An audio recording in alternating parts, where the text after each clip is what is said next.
Good morning everyone. हम लोगों ने अभी तक ये पढ़ा हुआ था कि ऑडिट एविडेंस का क्या क्या प्रोसीजर है, जिस तरीके से हम लोग क्या कर सकते हैं, ऑडिट एविडेंस ऑप्ट कर सकते हैं। ठीक है, तो हम लोगों ने ये देखा हुआ था कि दो प्रोसीजर, एक रिस्क असेसमेंट प्रोसीजर और दूसरा फर्दर ऑडिट प्रोसीजर। ठीक है, अब फर्दर ऑडिट प्रोसीजर में दो कॉन्सेप्ट आए हुए थे, एक टेस्ट ऑफ कंट्रोल के रिगार्डिंग और दूसरा सब्सटैंटिव प्रोसीजर के रिगार्डिंग। और सब्सटैंटिव प्रोसीजर में क्या था, टॉपिक टेस्ट ऑफ डिटेल था। अब हम लोग को ये देखना है कि कौन कौन सा प्रोसीजर अप्लाई करके how to obtain audit evidence. तो पहला पॉइंट है इंस्पेक्शन, ठीक है, दूसरा observation, third one external confirmation, fourth recalculation, fifth reperformance, six analytical procedure and then after inquiry. Clear है यहाँ तो कोई भी इशू? चलो अच्छी बात है। ठीक, अब हम लोग एक एग्जाम्पल से इस सारे पॉइंट को क्या करेंगे ना, समझने की कोशिश करेंगे। ओके, मान लो कि ये कौन सा कंपनी है, ए लिमिटेड है। कौन सा कंपनी? ए लिमिटेड का। और ए लिमिटेड का चार्टर्ड अकाउंटेंट कौन है? C A Aman. A limited का चार्टर्ड अकाउंटेंट कौन है? C M. C A Aman को as a auditor A limited क्या किया हुआ है? अपॉइंट किया हुआ है। यानी ए लिमिटेड ने सी ए अमन को एज ए ऑडिटर अपॉइंट किया हुआ है। ठीक है, अब सी ए अमन अपॉइंट हुआ है एज ऑडिटर, तो सी ए अमन का क्या काम होगा? सी ए अमन का क्या काम होगा कि कंपनी के अंदर जाएगा, कंपनी में जाएगा, ठीक है, कंपनी में जाएगा और वो ये बातें जानने की कोशिश करेगा कि कंपनी का काम, वर्क क्या हो रहा है, अच्छी तरह से हो रहा है कि नहीं हो रहा है, अच्छी तरह से, यानी अच्छी तरह से हो रहा है कि नहीं हो रहा है। अब इस काम को अच्छी तरह से हो रहा है कि नहीं हो रहा है, ये वर्क सही तरीके से कंपाइल हो रहे हैं कि नहीं हो रहा है, इसके बारे में इसको पता करने की ज़रूरत होगी। ठीक है, इसको पता तो करना पड़ेगा ना कि ये सही तरीके से काम हो रहा है कि नहीं हो रहा है। ठीक है, तो इसको पता करने के लिए सी ए अमन क्या करता है ना, सी ए अमन क्या करता है ना, ये एक जाता है कहाँ, ए लिमिटेड में, ऑडिटर अपॉइंट किया ना और इसके अकाउंट से चेक करना है। ठीक है, जब सी ए अमन ए लिमिटेड में जाता है तो उसको न क्या करना होता है, उसके डॉक्यूमेंट्स को, यानी कि सी ए अमन जो गया काम करने ए लिमिटेड में, तो ए लिमिटेड के डॉक्यूमेंट को उसको क्या करना है, चेक करना होता है कि वो सारे डॉक्यूमेंट जो कि मेंटेन किया गया है ए लिमिटेड द्वारा वो सही है या गलत है। ठीक है, वो क्या करे, सही है या गलत है। ठीक है, वो चेक करेगा किस चीज़ को, रिकॉर्ड को, यानी जो भी मेंटेन किया गया वो क्या करेगा, एग्जामिन करेगा। ठीक है, एग्जामिन करेगा। ठीक है, वो एग्जामिन करेगा कैसे, या तो इंटरनली रूप से उस डॉक्यूमेंट के बारे में क्रॉस चेक करेगा, या तो इंटरनली रूप से, या तो ऑर्गेनाइजेशन के अंदर जो भी बंदा होगा उससे पूछा कि ये डॉक्यूमेंट कहाँ से है, ये रिकॉर्ड कहाँ से है, या एक्सटर्नल कंफर्मेशन भी लेके ये क्या कर सकते हैं, डॉक्यूमेंट को चेक कर सकते हैं। ठीक है, एक बार डॉक्यूमेंट चेक किया जा सकता है। ठीक है, हो गया। उसके बाद जो पूछ रहा है कि ये डॉक्यूमेंट किस किस फॉर्म में जो हो सकता है, तो या तो ये इलेक्ट्रॉनिक फॉर्म में हो सकता है, या ये पेपर फॉर्म में हो सकता है, या अदर मीडिया के फॉर्म में हो सकता है। ठीक है, तो उस सर्कमस्टेंस में क्या करता है, सी अमन ए लिमिटेड के सारे डॉक्यूमेंट को जो वेरीफाई करेगा, चेक करेगा, रिकॉर्ड सबको चेक करेगा। तो इसी प्रोसीजर को हम लोग क्या कहते हैं, इंस्पेक्शन। मतलब समझो, सी एवन था, सी एवन कहाँ गया, ए लिमिटेड में, ए लिमिटेड में क्या करेगा, चेक कर रहा है किस चीज़ को, रिकॉर्ड को और डॉक्यूमेंट्स को एग्जामिन करता है। वो रिकॉर्ड कहाँ से हो सकता है, या तो इंटरनल रूप से भी हो सकता है या एक्सटर्नल रूप से, और वो चेक करेगा वो सही तरीके से रिकॉर्ड मेंटेन किया गया है कि नहीं किया गया। ये तो नहीं कि उस पर कोई भी एरर तो नहीं आ रहा है ना, फ्रॉड के चांसेस तो उस डॉक्यूमेंट में नहीं है ना। क्लियर, कोई भी सुनिए। चलो बढ़िया, अब चलो नेक्स्ट में, अब फिर से ये लो कि अमन है जो कि चार्टर्ड अकाउंटेंट है किसका, वही ए लिमिटेड का। ठीक है, अब ये देखना चाहता है, अब ये देखना चाहता है कि कंपनी के अंदर जो भी काम हो रहे हैं, ए लिमिटेड में जो भी काम हो रहे हैं, ठीक है, वो इफेक्टिव रूप से हो रहे हैं कि नहीं हो रहे हैं। मतलब क्या कहना चाह रहे हो, कुछ समझ में नहीं आया। मतलब ये कहना चाह रहे हैं कि मान लो ये क्लासरूम है, मान लो ये क्लासरूम है, ठीक है। क्लासरूम में इंटर होने के लिए, क्लासरूम में इंटर होने के लिए बैच की ज़रूरत है, जो क्या बोलते हैं फिंगरप्रिंट, बायोमेट्रिक सिग्नेचर जो अभी चला है, ठीक है। बायोमेट्रिक सिग्नेचर की ज़रूरत है, ओके। अब क्लास पे इंटर हो रहा है, बायोमेट्रिक सिग्नेचर की ज़रूरत है।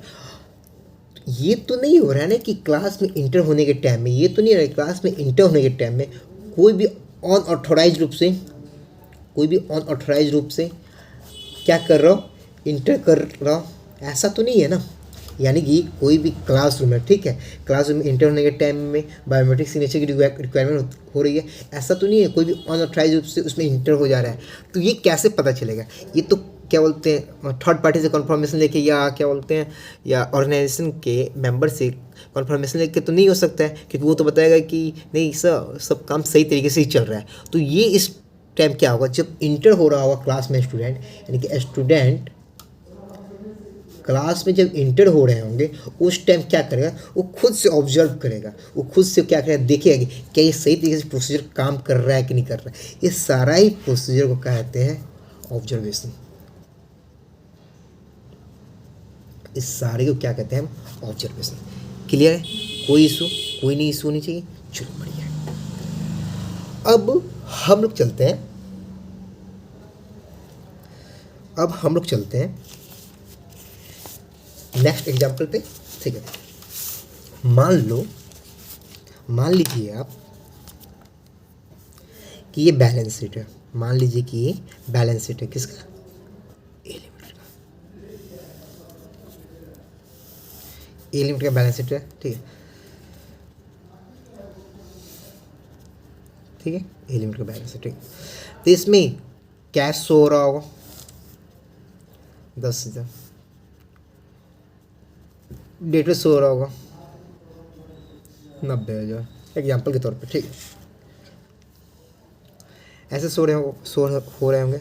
और इक्विटी से कैपिटल है 1,00,000, 1,00,000, ठीक है। अब क्या होता है जब ऑडिटर यानी कि अमन, क्या होता है अमन जब ऑडिट करने के लिए जाता है, अमन जब ऑडिट करने के लिए जाता है तो उसको ऐसा लगता है, अमन जब ऑडिट करने के लिए जाता है तो उसको ऐसा लगता है कि ये जो डेटा शो हो रहा है 90,000 से, ठीक है, इसमें कुछ गड़बड़ है। क्या है? गड़बड़ है। यानी कि अमन जो कि ऑडिट करने के लिए जा रहा है और उसको ये डाटा नज़र आता है 90,000 का, उसमें लगता है कि नहीं कुछ गड़बड़ है, ठीक है। तो ये गड़बड़ है, उसको कैसे गड़बड़ लग रहा है, जो कि डॉक्यूमेंट प्रोवाइड किया गया होगा किसके द्वारा, ऑर्गेनाइजेशन के द्वारा प्रोवाइड किया गया होगा ए लिमिटेड। तो उस डॉक्यूमेंट में कुछ गड़बड़ होने के चांसेस उसको लग रहा है, ठीक है। तो वो इस सर्कमस्टेंस में क्या होगा, डेटर से क्या करेगा ना, कॉन्फर्मेशन लेगा किस चीज़ के रिगार्डिंग। आप ये बताओ कि ये जो 90,000 शो हो रहा है, ये जो 90,000 शो हो रहा है एक इनके बैलेंस शीट में, क्या आपके पास, क्या आप भी उनको देने के लिए 90,000 लायबल है? क्या आप भी 90,000 देने के लिए लायबल है? तो ये बताता है कि नहीं सर, हम सिर्फ 80,000 देने के लिए लायबल है। यानी कि यहाँ पे 10,000 का क्या, 10,000 का घपला चल रहा है ना, कुछ गड़बड़ नज़र आ रहा था ना। तो यानी कि ये जो प्रोसीजर, यानी कि जब हम थर्ड पार्टी से कन्फर्मेशन लेते हैं तो उसी को हम क्या कहते हैं, एक्सटर्नल कन्फर्मेशन। External conformation. कोई दिक्कत? देखो डेटर को, ऑडिटर को क्या हुआ, डाउट को 90,000 की कुछ गड़बड़ था, वो क्या डॉक्यूमेंट वेरीफाई किया, डेटा से क्या लिया कन्फर्मेशन, उससे पूछा क्या 90,000 का है, तो बोलता है कि आप 90,000 के लिए लायबल है या नहीं, तो बोलते नहीं सर हम 80,000 के लिए लायबल है। तो यहाँ पे क्या हुआ, 10,000 के लिए कुछ गड़बड़ हुआ। तो ये प्रोसीजर ही क्या कहलाता है, एक्सटर्नल कन्फर्मेशन। इस तरीके से भी हम क्या कर सकते हैं, ऑडिट एविडेंस ऑप्ट कर सकते हैं। क्लियर है? चलो बढ़िया, अच्छी बात है। अब हमारा ये पॉइंट चलता है कि नेक्स्ट एग्जांपल, मान लो डेटेड है, मान लो डेटेड है, ठीक है, ये 90,000 है, ये 10,000 है, ये लैंड एंड बिल्डिंग 1,00,000 है, ये टूल्स 50,000 है। टोटल एग्रीगेट करके कितना हुआ? 1,00,000, 2,00,000, 2,50,000, ये 2,50,000 है, एग्रीगेट करके हो गया, ठीक है। अब गलती से क्या होता है ना कि ये बाय मिस्टेक क्या लिखता है ना, 2,50,000 का बदले क्या लिख देते हैं, 2,40,000 या 2,50,000 के बदले कितना लिख देते हैं, 2,60,000, ठीक है। यानी कि या तो 2,40,000 लिख दे रहा है या 2,60,000 लिख दे रहा है। तो यहाँ पे क्या हो रहा है, कैलकुलेशन में कुछ गड़बड़ हो रहा है, कैलकुलेशन में कुछ गड़बड़ हो रहा है। तो हो सकता है कि गड़बड़ क्या हो, कैलकुलेशन में ही हो। तो इसलिए हम क्या करें, रिकैलकुलेट कर लेंगे कि जो जोड़ के लिखा गया है वो सही तरीके से है कि नहीं। तो ये एक टॉपिक को ही हम क्या बोलते हैं, रिकैलकुलेशन। क्लियर है, यहाँ पे कोई भी इशू नहीं होनी चाहिए, अच्छी बात है। चलो एक बार अब चलते हैं हम लोग नेक्स्ट पॉइंट पे, जिसको हम एग्जाम्पल के थ्रू समझेंगे कि आखिर होता क्या है।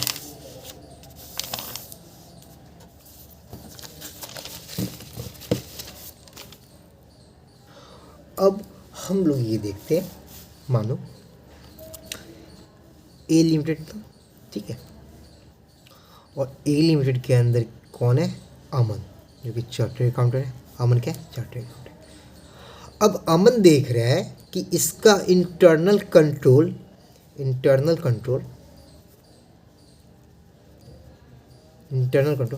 क्या बताया जा रहा है, स्ट्रॉन्ग बताया जा रहा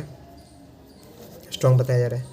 तो अमन ये सोचता है, चलिए आप जो बता रहे इंटरनल कंट्रोल स्ट्रॉन्ग है, चलो हम मान ली कि आपका इंटरनल कंट्रोल स्ट्रॉन्ग है, बट हम एक चीज़ चाहते हैं कि हम इंडिपेंडेंट रूप से कोई भी प्रोसीजर क्या करते हैं, एग्जीक्यूट करना चाह रहे हैं। तो हमको तो रिजल्ट आना चाहिए, यानी कि हम जो आप इंटरनल कंट्रोल के बारे में बता रहे हैं कि इंटरनल कंट्रोल स्ट्रॉन्ग है, तो हम भी चाहते हैं कि आपका इंटरनल कंट्रोल स्ट्रॉन्ग हो, हमको क्रॉस वेरीफाई करना है। इस कारण से हम इंडिपेंडेंट रूप से, स्वतंत्र रूप से कोई भी प्रोसीजर अप्लाई करना चाह रहे हैं जिस पे इंटरनल कंट्रोल अप्लाई होता हो, जिससे हमको क्या रिजल्ट भी क्या आना चाहिए, एक्यूरेट आना चाहिए, ठीक है। उसमें कुछ भी क्या होता है, फ्लैक्चुएशन नहीं आना चाहिए, क्या नहीं आनी चाहिए, फ्लैक्चुएशन नहीं आनी चाहिए, फ्लैक्चुएट नहीं होनी चाहिए, ठीक है। अब क्या करता है ना C Aman, bank reconciliation statement, BRS, bank reconciliation statement को क्या करता है ना, वो रीपरफॉर्म करने की कोशिश करता है,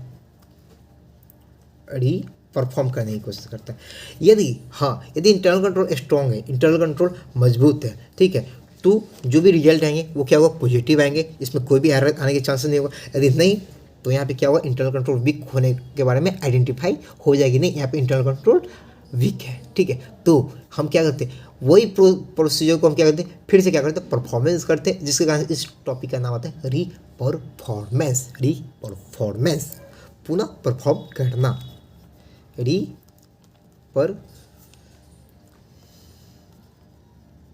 परफॉर्मेंस। क्लियर। अब नेक्स्ट पॉइंट, एनालिटिकल प्रोसीजर।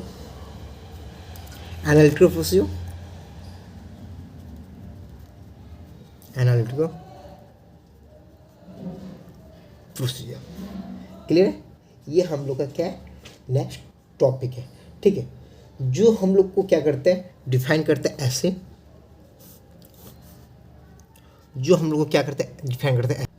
ऐसे 520, ठीक है, 520 डिफाइन करते हैं, ठीक है। ये स्टेटमेंट से ही MCQ आ जाते हैं, इस जो स्टेटमेंट दिया गया है उसी से आप क्या होंगे, MCQ आ जाएंगे। तो ये क्या बताता है, ये बताता है analytical procedure consists of evaluations of financial information made by a study of flexible relationship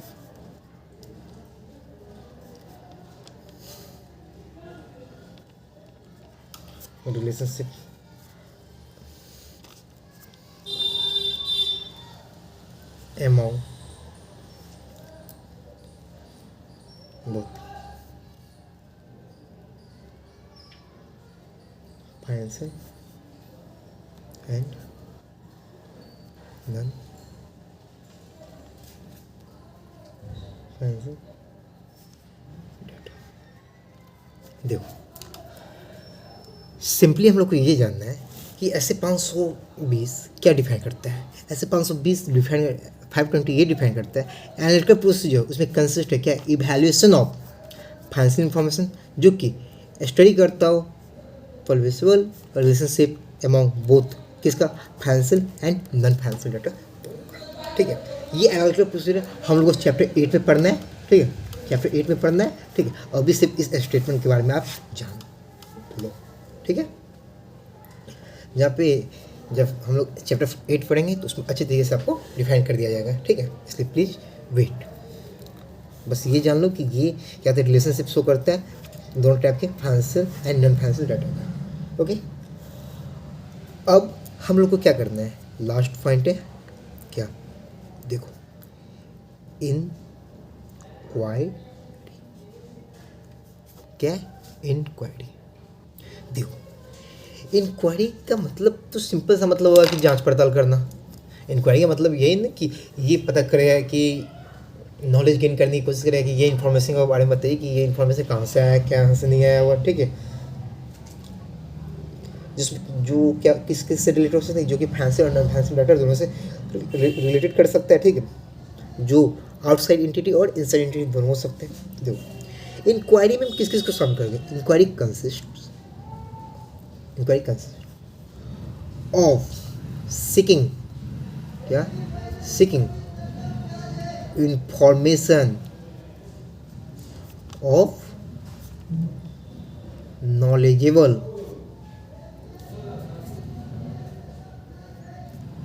knowledgeable person, both financial and non financial within the entity or outside the entity। Okay,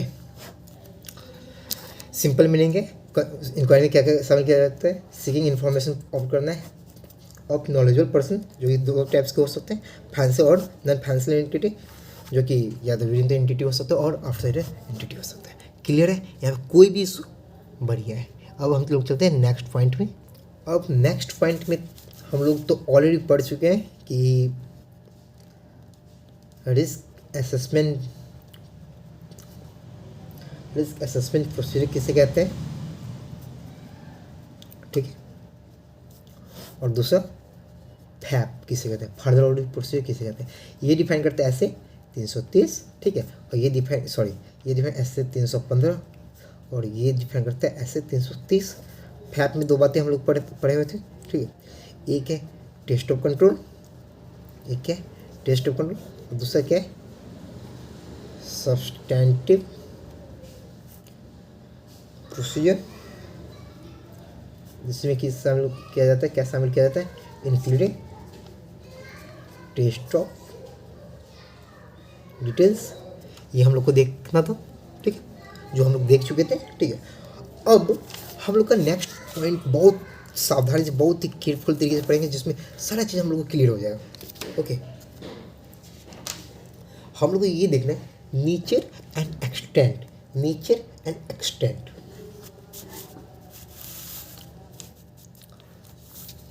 क्या देखना हम लोग पॉइंट,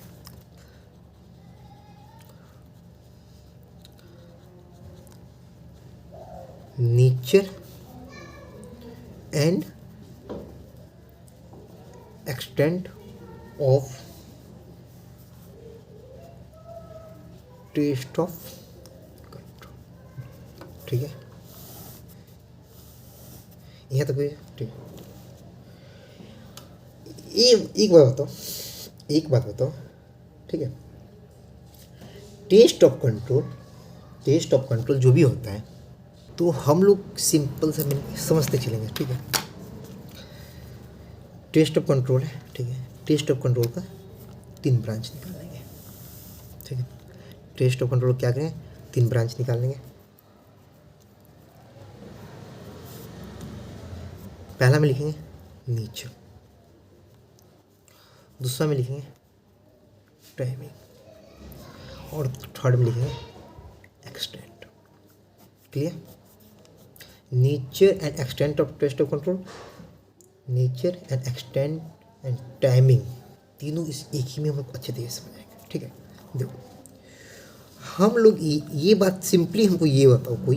ठीक है, हम लोग test of control जो पढ़े हुए थे, टेस्ट ऑफ कंट्रोल के बारे में क्या पढ़े हुए थे, टेस्ट ऑफ कंट्रोल के बारे में तो हम लोग यही पढ़े हुए थे ना कि ये टेस्ट ऑफ कंट्रोल क्या होता है, इंटरनल कंट्रोल इफेक्टिव तरीके से वर्क हो रहा है कि नहीं हो रहा है, इसके रिगार्डिंग क्या करता है ना, वो चेक करता है, उसको हम क्या करते हैं, टेस्ट ऑफ कंट्रोल कहते हैं। ठीक है, हम लोग ने यही जाना होता है कि क्या होता है ऑडिट प्रोसीजर, क्या होता है परफॉर्म किया जाएगा, वो ये देखिए कि कंट्रोल इफेक्टिव तरीके से हो रहा है कि नहीं हो रहा है, और क्या होता है प्रिवेंटेड, डिटेक्टेड, करेक्टेड किया जा रहा है कि नहीं किया गया। तो इसी के रिगार्डिंग में हम लोग टेस्ट ऑफ कंट्रोल के बारे में जाने थे ना।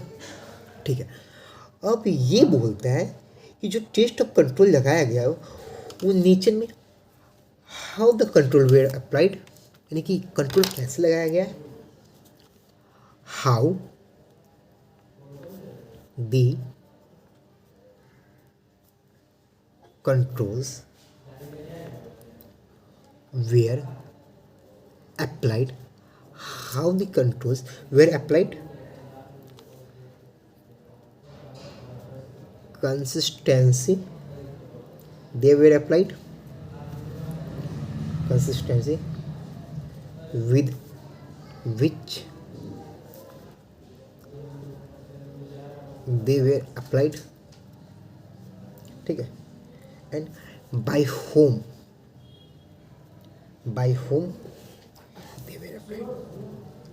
they were applied। देखो जब भी हम नेचर के बारे में जानने चलते हैं तो टेस्ट ऑफ कंट्रोल में नेचर के अंदर ये जानने की कोशिश करेंगे कि कंट्रोल को कैसे अप्लाई किया गया, कंसिस्टेंसी मेंटेन किया गया कि नहीं किया गया, और किसके द्वारा अप्लाई किया गया। यानी कि टेस्ट ऑफ कंट्रोल के बारे में जब नेचर के रिगार्डिंग में हम लोग जानेंगे तो ये देखेंगे कि कैसे अप्लाई किया गया, कंसिस्टेंसी मेंटेन किया गया है या नहीं किया गया, और थर्ड में देखेंगे कि किसके द्वारा किया गया ये टेस्ट ऑफ कंट्रोल। क्लियर। अब एक यहाँ से एमसीक्यू आने के बहुत ही ज़्यादा चांसेस होते हैं। ठीक है, क्या इंक्वायरी सिंगली रूप से ऑपरेटिंग इफेक्टिवनेस के बारे में बता सकता है या नहीं, क्या इंक्वायरी सिंगली रूप से इंक्वायरी अप्लाई करके आपको सफिशिएंसी के रिगार्डिंग में आपको बता सकता है कि नहीं किसी भी एविडेंस के रिगार्डिंग। तो डायरेक्ट हमको क्या करना है, no. Inquiry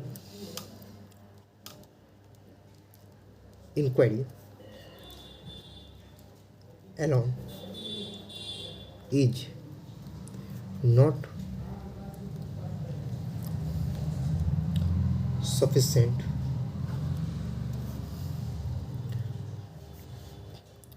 to the operating effectiveness of control. Clear है। कि हम लोग क्या देखें कि इंक्वायरी जो होता है वो अकेले सिंगल क्या वो कर सकता है, वो सफिशिएंसी प्रोवाइड नहीं कर सकता है। Okay clear. कोई भी इशू, बढ़िया, अच्छी बात। यहाँ पे एक एमसीक्यू तो ये गिरा कि क्या इंक्वायरी सिंगल अप्लाई करके और सफिशिएंसी मेंटेन कर सकता है कि नहीं ऑपरेटिंग के रिगार्डिंग। ठीक है, तो पहले तो नो, परंतु किसके कॉम्बिनेशन के साथ मिलके, किसके कॉम्बिनेशन के साथ मिलके इंक्वायरी क्या कर सकता है ना, मोर एश्योरेंस प्रोवाइड कर सकता है। ठीक है, तो सिंपली हमको ये देख रहे हैं, इंक्वायरी यदि कंबाइंड करते हैं किसके साथ, यदि इंक्वायरी कंबाइंड करते हैं किसके द्वारा साथ, विद इंस्पेक्शन और रीपरफॉर्मेंस, यदि इंक्वायरी कंबाइन करते हैं किसके साथ, इंस्पेक्शन और रीपरफॉर्मेंस के साथ, देन ये प्रोवाइड करता है मोर एश्योरेंस, में प्रोवाइड मोर एश्योरेंस, ज़्यादा सेटिस्फैक्शन देगा, मोर एश्योरेंस देन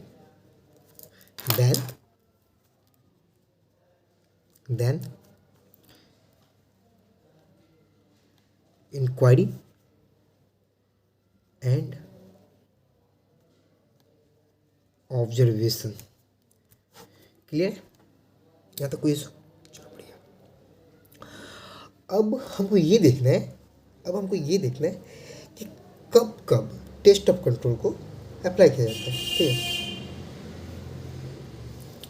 तो इसमें दो बातें, क्या किसी फिक्स पीरियड पे अप्लाई किया गया है, पार्टिकुलर यानी कि कोई फिक्स पार्टिकुलर टाइम में किया गया है, या through out of period, through out the period. क्या मतलब, ये तो नहीं क्या पर्टिकुलर पॉइंट ऑफ टाइम पे किया गया, सर्टेन टाइम पे किया गया अप्लाई, या पूरा साल भर अप्लाई किया गया है। क्लियर, पर्टिकुलर टाइम और थ्रू आउट द पीरियड। ठीक है, third, extent of test of control increment. ठीक है, इसमें क्या क्या शामिल होगा, इसमें हम क्या क्या शामिल करेंगे, इसमें हम लोग शामिल करेंगे एक्सटेंट में फ्रीक्वेंसी, दूसरा length of time, third expected rate of deviation,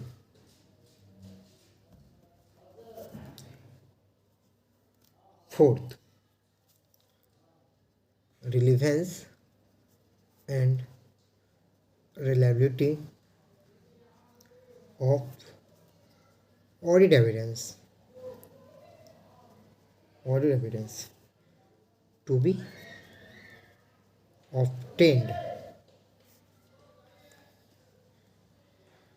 regarding operating effectiveness।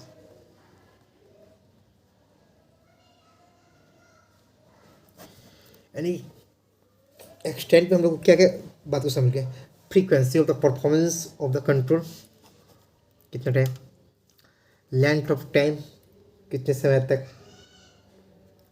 Expected rate of deviation कहाँ तक डेविएशन हो जो कि एक्सेप्ट किया जा सके, और relevance reliability of audit evidence to obtain regarding operating effectiveness. यानी कि हमको ये देखना है कि जो भी ऑपरेटिंग इफेक्टिवनेस है उसके रिगार्डिंग में हम क्या करेंगे, रिलेवेंस और रिलायबिलिटी के रिगार्डिंग में हम लोग डाटा ऑप्ट करेंगे। यहाँ तो कोई भी इशू? चलो बढ़िया। अब यदि हम लोग ये देखते हैं कोई भी एविडेंस, यानी कोई भी एविडेंस, ठीक है, जो कि प्रीवियस ऑडिट से ऑप्ट किया गया, तो उसको यूज कैसे किया जाएगा। सिंपली टॉपिक का नाम है using audit evidence obtain in previous audit. Clear है? अब इस टॉपिक को क्या करना, हमको डील करना है।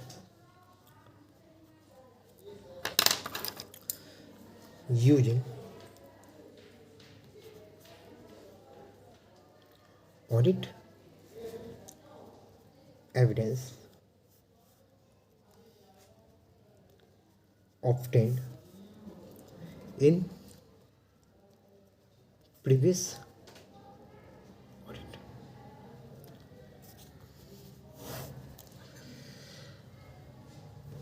ये सिंपली है, ठीक है। अब हम लोग इस टॉपिक में चलते हैं, ये होता क्या। तो हम लोग को इसमें ये देखना है कि कोई भी ऑडिट एविडेंस, यानी कोई भी ऑडिट एविडेंस जो कि यूज़ किया जा रहा है प्रीवियस ऑडिट एविडेंस से, यानी कोई भी ऑडिट एविडेंस जो कि करंट ईयर में यूज किया जा रहा है प्रीवियस ऑडिट एविडेंस के रिगार्डिंग, जो कि किस से रिलेटेड है, इंटरनल कंट्रोल से। यदि हम ऐसे यूज करने के लिए जाते हैं तो हम लोग को ये बातें को हमको ध्यान में रखना जरूरी होगा, ठीक है। देन ऑडिटर शैल कंसिडर, क्या, ऑडिटर शैल कंसिडर दो बातें, एक इफेक्टिवनेस, एक इफेक्टिवनेस के रिगार्डिंग, ठीक है, और दूसरा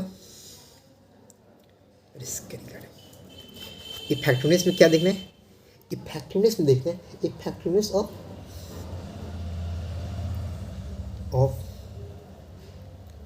इफेक्टिवनेस ऑफ क्या देखना है, इफेक्टिवनेस ऑफ कंट्रोल के रिगार्डिंग, ठीक है। क्या चेक करना है, पहला में इफेक्टिवनेस चेक करना है ऑफ कंट्रोल के रिगार्डिंग। अब कौन सा टाइप है कंट्रोल, ठीक है, तो पहला अदर टाइप्स के control, effectiveness of other control. दूसरा effectiveness of general IT control, ठीक है। एंड थर्ड वन देखना है effectiveness of control and its application control. इसमें तीन बातों को शामिल करना है, कौन कौन, इफेक्टिवनेस ऑफ कंट्रोल में देखना है अदर कंट्रोल के रिगार्डिंग, जनरल आईटी कंट्रोल के रिगार्डिंग और एप्लीकेशन कंट्रोल के रिगार्डिंग। क्लियर है। अब रिस्क में चलते हैं, रिस्क में क्या क्या बात को शामिल करना है ये हम लोग कंसिडर करेंगे। रिस्क में हम लोग को शामिल करना है क्या क्या, वो रिस्क जो कि मैनुअली रूप से होते हैं और ऑटोमेटेड रूप से होते हैं, पहला, ठीक है। दूसरा रिस्क ऑफ मटेरियल मिसस्टेटमेंट, और किस हद तक हम उसमें reliance on control, risk of material misstatement, ठीक है। And the extent of reliance on the control. Clear है। एंड थर्ड पॉइंट हम लोग का ये हो जाएगा, रिस्क किस चीज़ के regarding, due to changing circumstances, changing circumstances, due to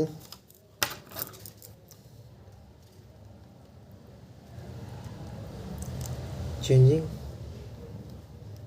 circumstances। Clear है, कोई भी, चलो अच्छी बात है। अब हम लोग का नेक्स्ट पॉइंट चलेगा, इवैल्यूएटिंग करना है हमको, इवैल्यूएटिंग करना है किस चीज़ के रिगार्डिंग में, ऑपरेटिंग इफेक्टिवनेस ऑफ कंट्रोल के रिगार्डिंग। ये हम लोग को नेक्स्ट टॉपिक है, ठीक है। तो हम लोग नेक्स्ट क्लास में हम लोग क्या करेंगे, नेक्स्ट टॉपिक को कवर करेंगे, ठीक है। यहाँ तक कोई भी प्रॉब्लम हो तो प्लीज़ कमेंट बॉक्स में क्या करें, कमेंट करें, ठीक है, कमेंट करें। And please like and subscribe जरूर करें, डिसलाइक भी आप कर सकते हैं, ठीक है। Thank you so much. अब हम लोग मिलते हैं नेक्स्ट क्लास में।